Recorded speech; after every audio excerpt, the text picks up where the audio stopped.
আউযু বিল্লাহি মিনাশ শাইতানির রাজিম। বিসমিল্লাহির রহমানির রহিম। 11 দলীয় ঐক্য জোট দিনাজপুর জেলা শাখা কর্তৃক আয়োজিত আজকের এই বিশাল বিক্ষোভ পূর্ব মিছিলের উপস্থিত সভাপতি, বাংলাদেশ জামাত ইসলামী দিনাজপুর জেলা শাখার সম্মানিত আমির, উপস্থিত 11 দলীয় জোটের নেতৃবৃন্দ এবং আমার প্রাণপ্রিয় ভাইয়েরা, আসসালামু আলাইকুম ওয়া রাহমাতুল্লাহ।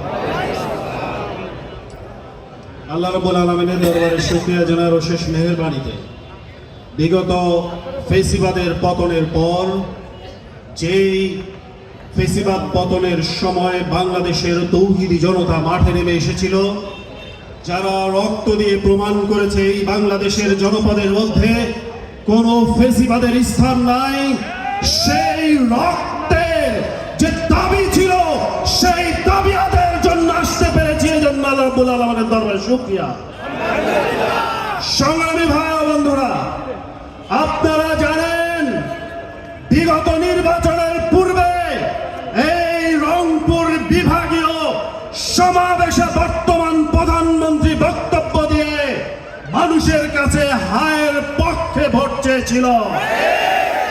উনি গত কয়েকদিন আগেও বগুড়ায় জনসভায় এসে বলেছে জুলাই সনদের প্রত্যেকটা শব্দ, প্রত্যেকটা বাক্য মেনে নেওয়া হবে। কিন্তু 2 দিন আগে প্রথম অধিবেশনের শেষ দিনে, বাংলাদেশে তো এখন 2 জন প্রধানমন্ত্রী, একটা বসে থেকে আর একটা কথা কয়, কথা কোয়া প্রধানমন্ত্রী বলা শুরু করছে ওনারা নাকি নির্বাচনে আসার জন্য জুলাই সনদে স্বাক্ষর করেছে। বাংলাদেশের মানুষ কি তাহলে তাদেরকে এখন মুনাফিক দল বলবে? এই মুনাফিকি আচরণ দিয়ে বাংলাদেশের তৌহিদি জনতার সাথে, রক্তাক্ত জনপদের মানুষের সাথে জাতীয় সংসদে গিয়ে এবং জুলাই সনদে স্বাক্ষর করার পর সেটাকে প্রত্যাখ্যান করে লিখিতভাবে মুনাফিক দল হিসাবে তারা প্রতিষ্ঠিত হয়েছে। বাংলাদেশের মানুষ এই মুনাফিক দলকে আর দেখতে চায় না। ইতিহাসে 2 মাসে এত বেশি জনপ্রিয়তা হারিয়ে ফেলা দল পৃথিবীতে আর দেখা যায় না। তারা জাতীয় সংসদে গিয়েছে, বাংলাদেশের মানুষের প্রত্যাশা ছিল প্রথম অধিবেশন হবে বাংলাদেশের মানুষের মুক্তির অধিবেশন, প্রথম অধিবেশন হবে বাংলাদেশের মানুষের হৃদয়ের কথার অধিবেশন, প্রথম অধিবেশনের প্রথম দিন হবে জুলাই সনদে যে স্বাক্ষর করা হয়েছে সেটা বাস্তবায়নের অধিবেশন।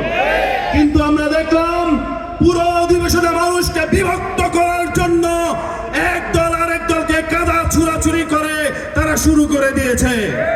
আমরা প্রধানমন্ত্রীকে, বিরোধী দলীয় নেতা, মাননীয় স্পিকার সহ সবাইকে আজকে আহ্বান জানাতে চাই, আপনারা একটা সেশন করেন, 2 দলকে গালাগালি করেন, কিন্তু এই সেশনের পর আর আপনারা কাদা ছুড়াছুড়ি করবেন না। আমরা জাতীয় সংসদ কার্যকর দেখতে চাই, মানুষের অধিকার নিয়ে কথা বলা দেখতে চাই, আমরা জাতীয় সংসদে জুলাই সনদ বাস্তবায়ন দেখতে চাই। যদি বাস্তবায়ন না করা হয়, এই তরুণ যুবকরা, শ্রমিকরা যেভাবে ফ্যাসিবাদকে পালিয়ে যাওয়ার ব্যবস্থা করা হয়েছে, ঠিক সেই রকম দুর্বার আন্দোলন গড়ে তোলা হবে। সকল আন্দোলনে সবাইকে উদাত্ত আহ্বান জানিয়ে, স্বস্ফূর্ত সাড়া জানানোর আহ্বান জানিয়ে আমার কথা এখানে শেষ করছি। আসসালামু আলাইকুম ওয়া রাহমাতুল্লাহি ওয়া বারাকাতুহু।